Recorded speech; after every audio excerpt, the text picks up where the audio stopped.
Do you know who used to love USAID, the premier aid agency in the globe? I'll give you one guess. Play the clip.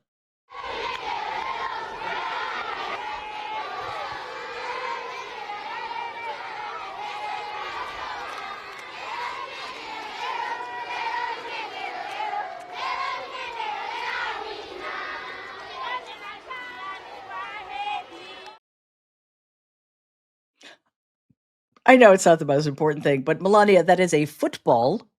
You are supposed to kick it with your foot. Jesus. Anyway, that was her visiting schools in Malawi and Egypt to discuss projects in USAID projects in 2018, calling them essential for global stability. For those of you keeping score at home, that's right. Donald's own administration, the first one, spent years praising the work of USAID, which funded both Melania and Ivanka's work with the program. It's totally understandable if you've forgotten who Ivanka is, but basically, she is Donald's older daughter, who was a quote unquote senior advisor in his first administration, but she and her nefarious husband Jared Kushner, I guess they stole all of the money they needed to steal, and are no longer in the government, which I guess is a good thing. But anyway, that's who she is. In a report from The Independent, which was released today, February 7th, said this following quote: while in Malawi, Melania visited a school that receives education assistance from USAID. There, she met teachers, students, and their parents and oversaw the donation of soccer balls, classroom supplies, and 1.4 million textbooks. She also discussed the importance of educating and empowering youth and lauded USAID's continued efforts to increase access to education for children in Malawi. This is according to White House archives. In 2019, Ivanka, the aforementioned former advisor to Donald, heavily promoted USAID programs, but also personally benefited from them. What a shock. They must be genetically related or something. Ivanka had a whole initiative called Women's Global Development and Prosperity, funded by USAID. I'm sure she did not get a cut. Totally sure about that. Supposedly helping women in developing countries. Ivanka Trump told ABC News at the time the initiative was not only seen as an opportunity to provide economic assistance to women in the developing world, but also related to national security. The program's goals sought to empower women in developing nations by 2025. Well, I guess that clock just ran out. At the time, Donald allocated $50 million to Ivanka's initiative. See, that's where that $50 million went, not to buy condoms for Hamas. He gets confused, you know. Now, that same initiative's funding is on the chopping block, along with a lot of other things that are on the chopping block. Ivanka was, at the time, one of USAID's biggest advocates, using its funds to support her initiatives. Yet now, she remains silent as Donald destroys the agency because that's what she does best once she's gotten what she wants. In an article by Newsweek today, documents revealed that in November 2019, Ivanka used over $11,500 in USAID funds to purchase video recording and reproducing equipment for a White House event. Yeah, because I'm sure the White House is completely lacking in such devices. Whoever records stuff in the White House? Look, okay, that's not a lot of money in the grand scheme of them, but it just shows you like how little respect they have for anything and how much contempt they have for us, because it is not just a waste of money. It was a completely unnecessary expenditure because, again, I'm pretty sure the White House has lots and lots of tech equipment. Then, of course, we have Marco Rubio, current ostensible Secretary of State, supporting USAID back in 2019. As a reminder, Rubio was tasked as head of, with dismantling USAID just in the last couple of weeks because, again, this regime does not believe in diplomacy. So being Secretary of State is kind of a part-time gig.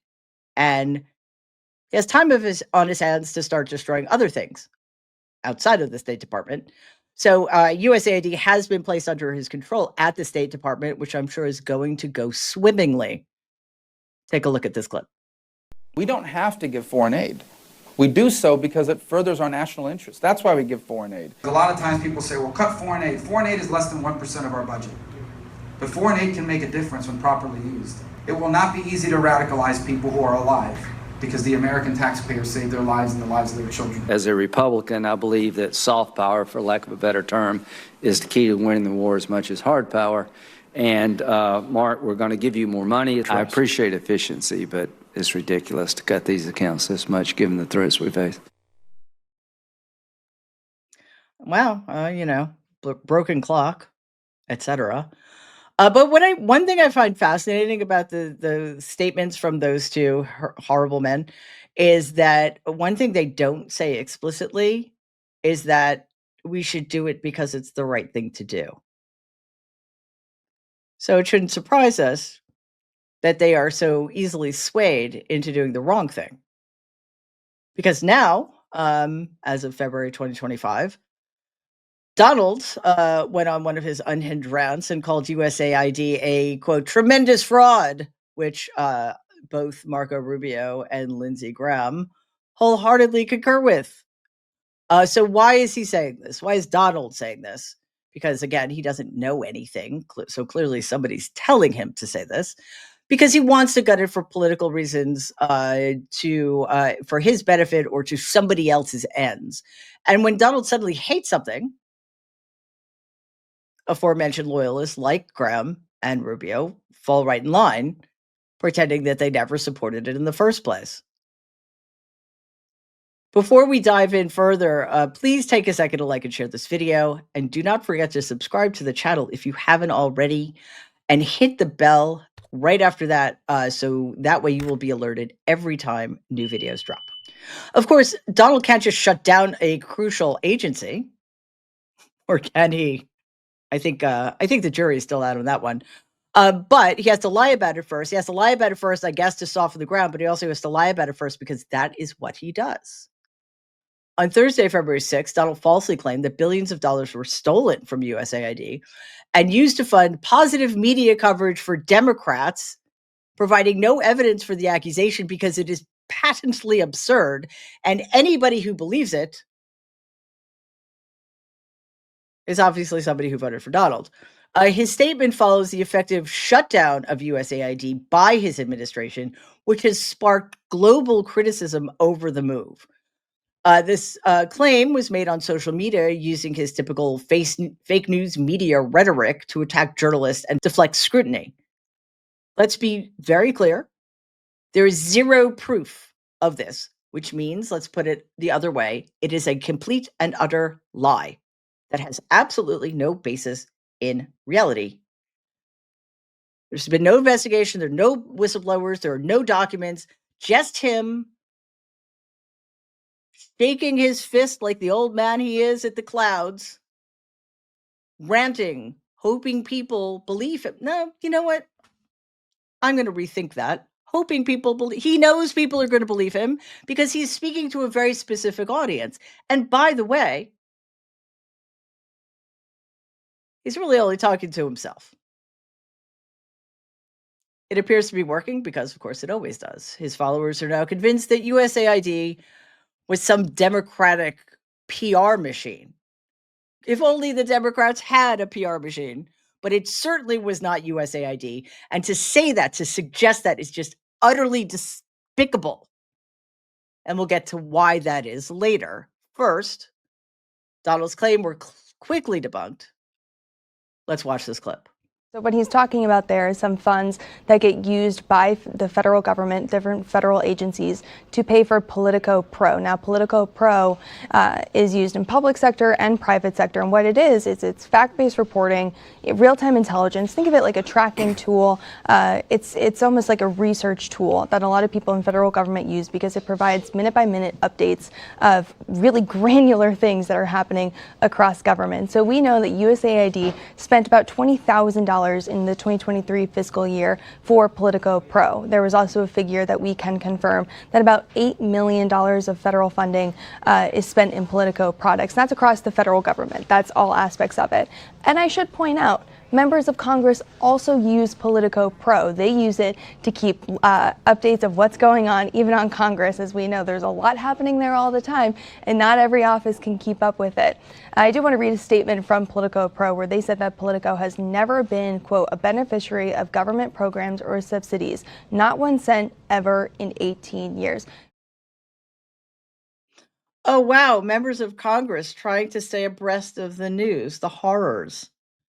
Yeah, these people are shameless and will stop at nothing and stoop as low as you can imagine it's possible to stoop. Donald had this to say on his failing social media platform, in all caps for those of you who care. He said this: USAID is driving the radical left crazy, and there is nothing they can do about it because the way in which the money has been spent, so much of it fraudulently, is totally unexplainable. The corruption is at levels rarely seen before. Close it down. Wow, the hyperbole is really not getting old at all, is it? It's also, the word is inexplicable, you idiot. Okay, so it is impressive that Donald suddenly seems to care about financial oversight, which is just, I don't know, a euphemism for realizing that he can shut down government agencies and steal their funds for himself. So this is a guy who ran a fake university for which he was sued and had to settle a $25 million fraud suit. He ran a fake charity for which he was also sued and found liable. He funneled millions of dollars from his own PAC to cover his legal bills. Nice perk. And essentially, that meant he was stealing from his own supporters, but to be fair, who cares? If fraud really bothered him, he'd have to turn himself into the authorities immediately. Oh, by the way, Donald, you owe New York State over $500 million. They're waiting. Oh, and not only are they waiting, that number gets bigger every day because interest is accruing. Oh, and it's a state thing. You can't do anything about it. So Donald's lie is bad enough, but the real world consequences of what's happening are much, much, much worse, because the same day on February 6th, he went on his USAID rant. Two labor groups, the Democracy Forward and Public Citizen Litigation Group, sued his administration for gutting the agency and placing everyone within the agency on forced leave as of today. This was announced via the USAID website, by the way, on a website. And obviously, these groups have a very strong case. We'll have to see where it goes and what can actually be done to stop and then reverse some of this horrific damage. But first, let's look at the extent of that damage. Take a look. The Trump administration plans to keep less than 300 staff at the U.S. Agency for International Development, or USAID, a dramatic evisceration of one of the world's largest aid organizations. The rest of the more than 10,000 people working at USAID will be put on leave and, if overseas, recalled. Effectively, this freezes aid operations credited with saving tens of millions of lives. But a U.S. federal judge has delayed another White House bid to slash the federal workforce, a so-called buyout offer that was set to expire tonight. It's not a buyout offer. It's not even a deferred resignation plan. It is, according to a federal government source, a fork in the eye for civil servants everywhere. And the idea that an organization like USAID that is responsible for getting funds to help tens of millions of people is being cut by 97% should send chills down your spine. But of course, you would have to be an actual human being in order for that to happen. All of this, let's say it with me. It's illegal, it's unconstitutional, it is anti-American, and it is inhumane. USAID was created by Congress, and only Congress can dismantle it, or so you would think. But Donald, in his infinite wisdom, thinks he can do it alone because he's never read the Constitution, and he actually doesn't care what Congress thinks, but also the Republicans control everything. And if you think they're going to stop him, you would be wrong. When asked how he can do this, he said, and this is a quote,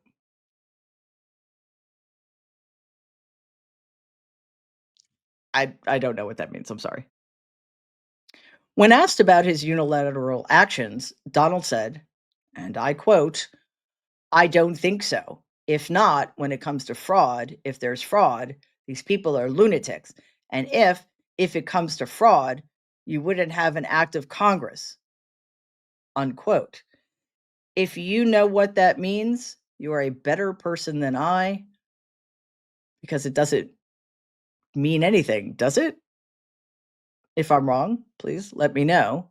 But this is sort of the level of linguistic sophistication we have to live with for another 4 years.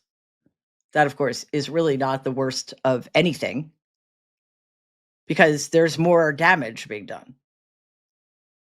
You would think that Republicans, at least the people who were vocal about this issue in the before times, would at least pretend to care about American farmers, right? American farmers, real Americans, the real Americans in the heartland, right?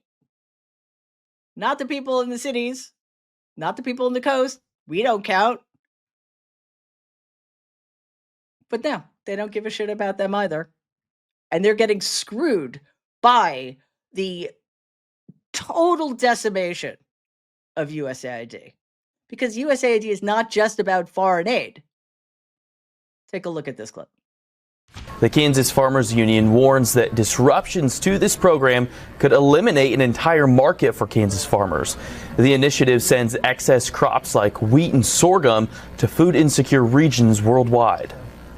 It'll certainly be an economic hit to Kansas farmers. USAID purchases about $2 billion worth of commodities that are grown not just here in Kansas, but across the country every year. That's right. Tons of American-grown food are bought by the government from American farmers for humanitarian programs, subsidized by programs like USAID. In fact, in 2020, the U.S. government purchased $2.1 billion in food aid from farmers.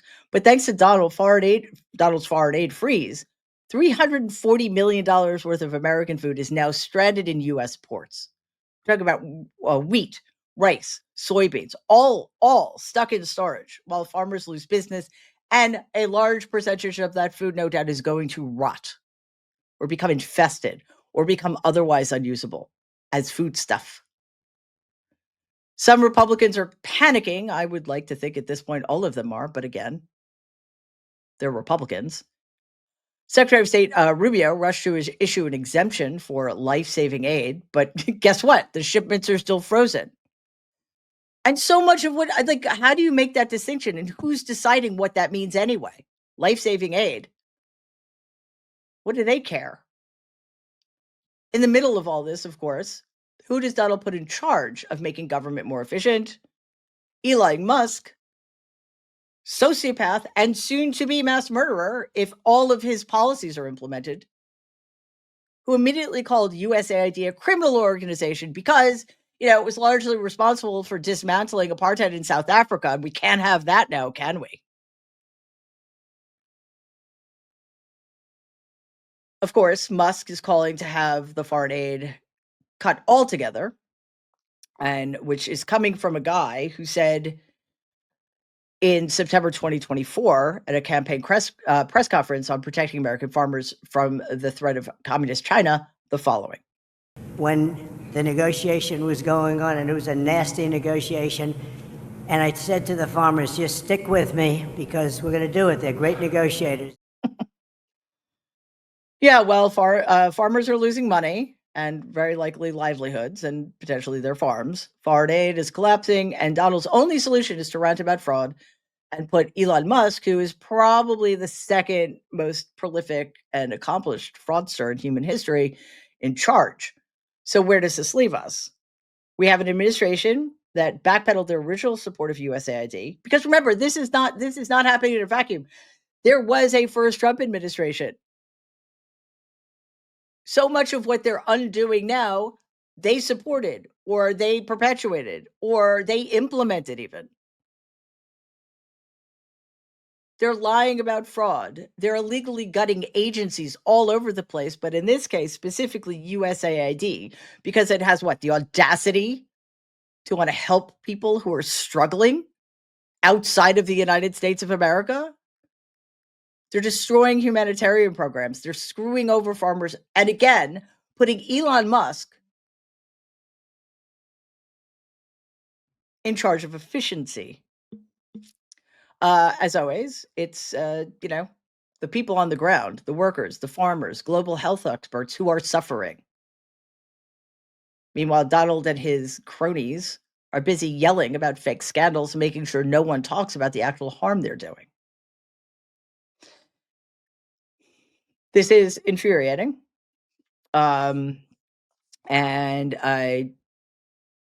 it's important to recognize that it's going to keep getting worse, because this is not only about remaking the United States government in their image. Actually, it's not about that at all. It's about destroying the United States government and picking it clean, essentially. So there's that part of it. There's the institutional dismantling. There are the structural upheavals.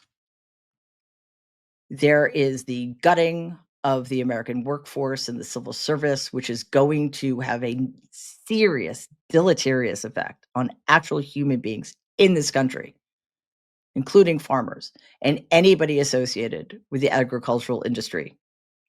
But also, we cannot forget this, because the main thing to keep in mind here is, because of this mindless, cruel, inhumane stupidity and viciousness, millions of people, including children, are going to die. Please take a second and like and share this video. It'd be awesome if you could subscribe to the channel. If you're listening to us in podcast form, please follow us and give the show a 5-star rating, because it really does help other people find our content. Thanks.